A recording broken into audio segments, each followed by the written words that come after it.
जो लोग करेला पसंद नहीं करते हैं ना, आज की रेसिपी उनके लिए है। आज मैं एक सिंपल ट्रिक बताऊंगी जिससे करेले की कड़वाहट काफ़ी हद तक कम हो जाएगी। तो चलिए फिर वीडियो को शुरू करते हैं। यहाँ पर मैंने 300 ग्राम के करीब करेला ले लिया है।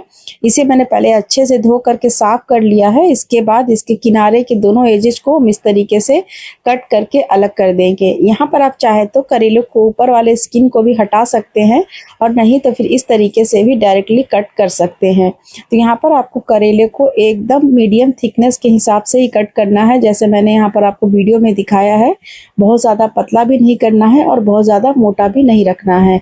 तो देख सकते हैं मैंने यहाँ पर सभी करेलों को इस तरीके से कट करके एक बॉल में ले लिया है और इसे अच्छे से हम यहाँ पर थोड़ा सा मैरिनेट करेंगे। यहाँ पर मैंने नमक और थोड़ा सा हल्दी डाल करके इसे बढ़िया से मिक्स कर लिया है। इसी ट्रिक से आपकी जो करेला है ना, उसकी कड़वाहट काफ़ी हद तक कम हो जाएगी।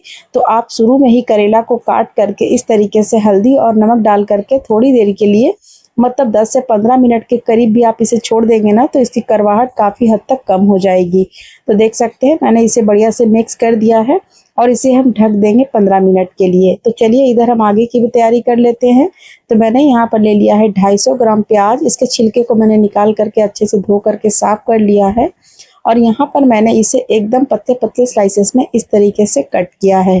प्याज आप चाहे तो यहाँ पर स्किप कर सकते हैं, लेकिन करेले में प्याज डालने से काफ़ी अच्छा टेस्ट आता है। तो जैसा आपको पसंद हो वैसा आप यहाँ पर यूज़ कर सकते हैं। मैंने यहाँ पर जितना करेला लिया है लगभग उतना ही प्याज मैंने यहाँ पर इस्तेमाल किया है। तो देखिए मैंने इस तरीके से इसे पत्ते पत्ते स्लाइसेस में कट कर लिया है। जब तक यहाँ पर प्याज कट रहा है, मुझे कमेंट करके आप बताइए कि करेले में आप प्याज डालना पसंद करते हैं या नहीं। तो देख सकते हैं यहाँ पर मैंने करेलों को बढ़िया से काट लिया है और चलिए यहाँ पर अब एक पंचफोरन तैयार कर लेते हैं। तो मैंने यहाँ पर एक कटोरी में 1/4 टीस्पून जीरा, 1/4 टीस्पून सरसों के दाने, 1/4 टीस्पून सौंफ, 1/4 टीस्पून मेथी दाना और 1/4 टीस्पून ही मैंने यहाँ पर अजवाइन ले लिया है। और इधर हम चेक कर लेते हैं। 15 मिनट हो चुके थे। तो देख सकते हैं मैंने यहाँ पर इसे चेक किया, तो इसके नीचे में जो आपको ये पानी दिख रहा है ना, यही करेले की जो कड़वाहट होती है ना, ये सारी इसमें आ जाती है। तो यहाँ पर आप चाहे तो करेले को निचोड़ करके इस पानी को डिस्कार्ड कर सकते हैं, या फिर मेरी तरह इसे धो करके इसे बढ़िया से एक स्टेनर में स्टेन कर लीजिएगा। और इधर मैंने एक कढ़ाई में तेल गरम करने के लिए रख दिया है। करीब 3 से 4 टेबल स्पून मैंने यहाँ पर तेल ऐड किया है और जो पंचफोरन मैंने तैयार किया था उसमें डाल करके इसे बढ़िया से चटका लेंगे। जब सारी चीज़ें बढ़िया से चटक जाए तब हम इसमें डाल देंगे करेला और इसके बाद इसे हम अच्छे से पहले भूनेंगे। यहाँ पर आपको सबसे पहले करेले को 3 से 4 मिनट तक बढ़िया से भूनना है, बीच बीच में चलाते हुए थोड़ा सा इस तरीके से भून लीजिएगा ताकि करेले बढ़िया से सॉफ्ट हो जाए। और यहाँ पर आपको नमक पहले बिल्कुल भी नहीं डालना है। पहले करेले को इस स्टेज तक पहले अच्छे से भून लीजिए और जब करेला इस तरीके का भून जाए तब हम इसमें डाल देंगे कटा हुआ प्याज। तो यहाँ पर देख सकते हैं मैंने प्याज को इसमें ऐड कर दिया है और अब इसी स्टेज में हम ऐड कर देंगे नमक स्वाद के अनुसार और हल्दी थोड़ा सा।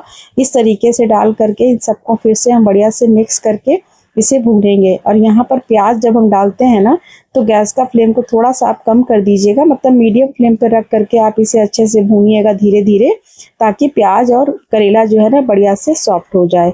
प्याज को हमें तब तक भूनना है जब तक कि प्याज में एक बढ़िया सा कलर ना आ जाए और वो थोड़ा सा कैरेमलाइज होना स्टार्ट ना हो जाए। तो यहाँ पर आप देख सकते हैं प्याज में बढ़िया सा कलर आ गया है। तो इसे हम हाई फ्लेम पे इसे अच्छे से थोड़ी देर के लिए और भूनेंगे और इसके बाद इसमें हम लास्ट में ऐड करेंगे अमचूर का पाउडर। तो यहाँ पर देखिए मैंने 1 चम्मच के करीब अमचूर पाउडर ऐड किया है। इस स्टेज में आप चाहे तो थोड़ा सा कश्मीरी लाल मिर्च भी ऐड कर सकते हैं अगर आपको थोड़ा सा कलर पसंद हो तो, नहीं तो आप इसमें अमचूर पाउडर डाल करके इसे हाई फ्लेम पे मात्र 1 मिनट के लिए इस तरीके से मिक्स कीजिएगा।